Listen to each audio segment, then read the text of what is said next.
We're going to Baton Rouge and joined by Senator Greg Tarver this morning, who is a busy man headed out for a meeting.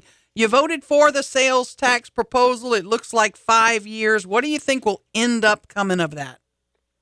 Well, that basically is the tax will go to a committee. They will vote it down over in the House. It will go to a committee, the conference committee, and will probably wind up with 3 years. But first, they had 18 months on there. 18 months, we could not use the money to liquidate the deficit because it's one-time money. Under the Constitution, you cannot use one-time money as recurring money. So that's the reason why we put it at 5, where we'll go down to the conference committee, and we'll wind up being about 3 years, maybe 2.5 to 3 years. Mr. Gregg, we had heard from a number of folks on the House side that that the reason they voted for 18 months was because it was 18 months and they would be reticent to go for anything longer. What do you hear about that? Do you think you got a shot at 3 years, or would you go as low as 2? Well, they need to read the Constitution because 18 months is not recurring money, and they do not recognize 18 months as recurring money. The best time they use for recurring money is 3 years. If they voted that 18 months and they expect to use that 18 months to eliminate this deficit, it will not be used to eliminate the deficit. It will only be used for capital projects and one-time money. I know, projects. Senator Tarver, you told us a month or two ago you were very hesitant to vote for a sales tax. How do you come back to your district and tell your residents why you voted for it? Why was it so critical for you? Well, it was very critical because, number one, the House have not sent us any more real money bills. Our deficit is $940 million. I don't want to come back to Shreveport and say to my people, we closed LSU Med School, we closed LSUS, we closed Southern University. Bossier Community College is also going to be closed. That is how hard it is to deal with this bad deficit that we have. And let me tell you, it will not be pleasant if we do not raise any money. The session, I guess, is mandated to end on March 9th, by March 9th. What other taxes, fee increases, et cetera, do you expect to come your way between now and then? Just barely a little more than a week. Well, number one, we have enough time for the tobacco tax. We need to raise cigarettes. We have enough time to deal with alcohol tax. Alcohol tax have not been raised in this state since 1948.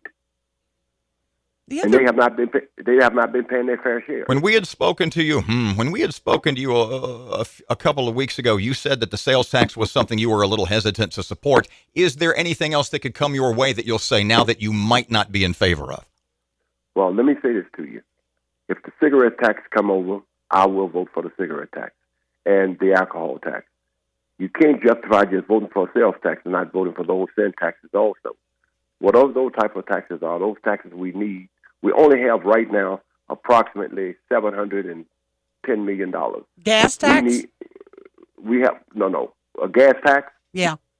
No, we cannot vote for a gas tax because it's not in the code. Okay, so that is not even going to come up. No, it's not going. It really can't come up constitutionally. A couple of days ago, you told us that y'all were working on something that you weren't privy to tell us just yet about solving the med school crisis. A secret solution, I think, was what you called it. What can you shed more light on that today? Well, let me say this to you. We found some money somewhere that could keep both med schools open in New Orleans and in Shreveport. But that's the only way we can utilize this money if the other deficit is taken care of. Where'd you find the money? Yeah, we've been friends for so long, Mr. Gregg. Can't you tell us? No, I cannot. If we asked. Was it buried? Did Bobby Jindal bury it somewhere? Bobby ain't buried one dime anywhere. He used a broom to sweep every account that we got. That's the reason why we're in this situation right now.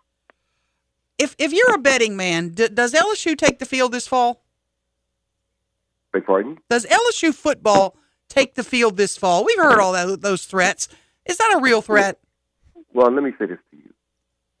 I'm concerned about the LSU Med School. I'm not concerned about football. I'm not concerned about basketball. I'm concerned about saving human being lives. I'm not a sports fan. So that wouldn't matter. If LSU football went away, you'd be cool. Yes, it would. Yes, it would matter because other people like it. And you have to, when you vote, you don't vote for yourself. You vote for other people. to have different type of conveniences and the quality of life. I support the Bowling Shreveport. I've never been to the Bowling Shreveport. I support it.